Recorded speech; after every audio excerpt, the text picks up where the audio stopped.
Hello guys, nandito na naman ako guys. Magluto tayong ginisang opo na mayroong hipon.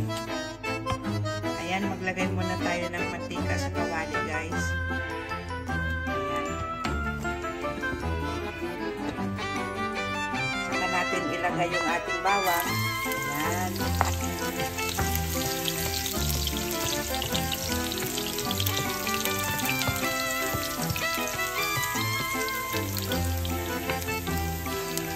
Saka natin ilagay ang sibuyas.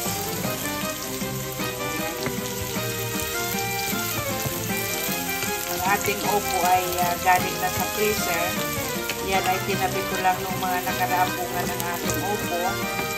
Kaya meron akong opo ngayon guys. Ngayon lagay natin ang kamatis.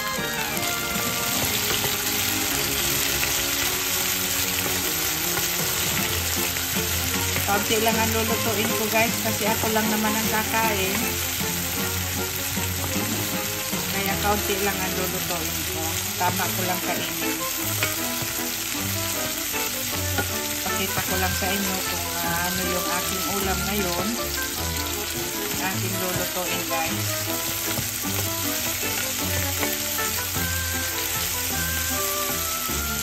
Ayan, ang bango na guys. Ngayon, ilagay natin yung ating opo. Ayan ang opo ko. Galing na yan sa freezer. Galing sa freezer to guys. Pero, parang bago pa rin pag niluto mo guys. Kaunti lang yan. Tamang-tama ko lang kakainin ngayon.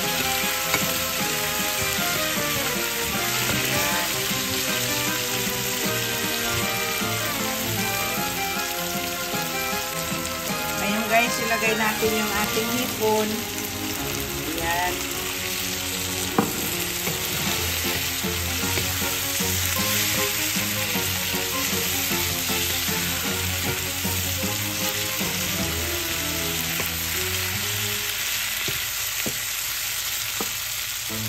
Ngayon, lagyan natin guys ng kaunting tubig.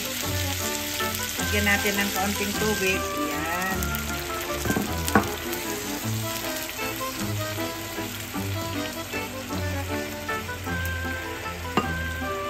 Saka natin lagyan ng magic sarap.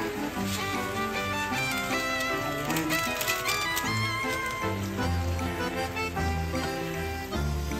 Lagyan natin ng paminta. Ayan. Dinami-damihan ko yung paminta para medyo maghalang-halang siya guys. Yan ang makakapag-kaunting halang sa kanya. Ayan. Saka natin tatakpan. Natin guys. Ayan. Ayan, tingnan natin ulit guys. Ayan. Lapit ng maluto yung opo.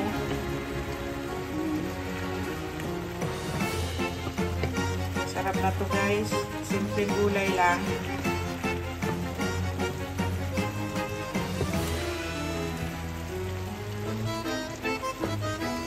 Tama-tama ito isang kainan. Tikman nga natin guys. Wow, sarap. Kaunting magic sarap pa guys. Kaunti pa.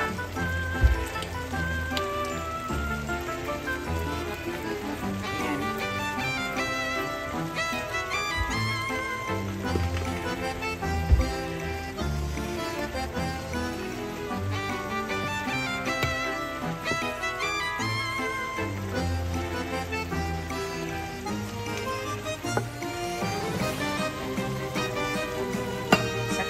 Ilalagay guys yung ating udong. Ayan. Meron tayong udong dito na nabili ko sa Independence Day. Ngayon, ilalagay ko dyan.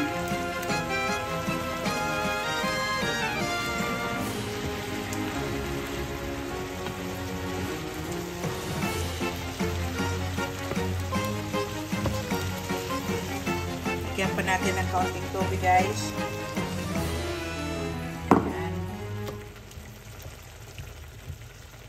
Masarap kasi may kaunting sabaw-sabaw.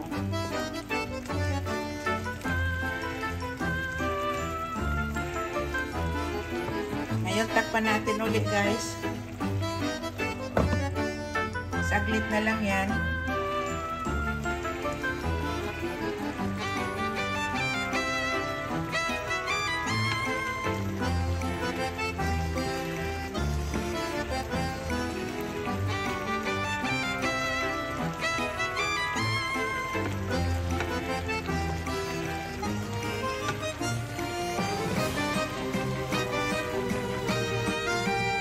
Tingnan natin ulit guys. Luto na to. Saglit pa guys.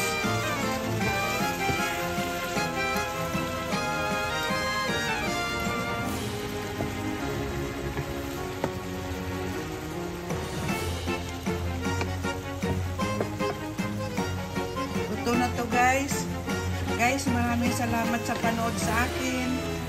At mga nag-like and subscribe sa akin guys. Maraming salamat sa inyo. Yung mga nagko-comment. Maraming salamat. Bye bye guys. Bye bye.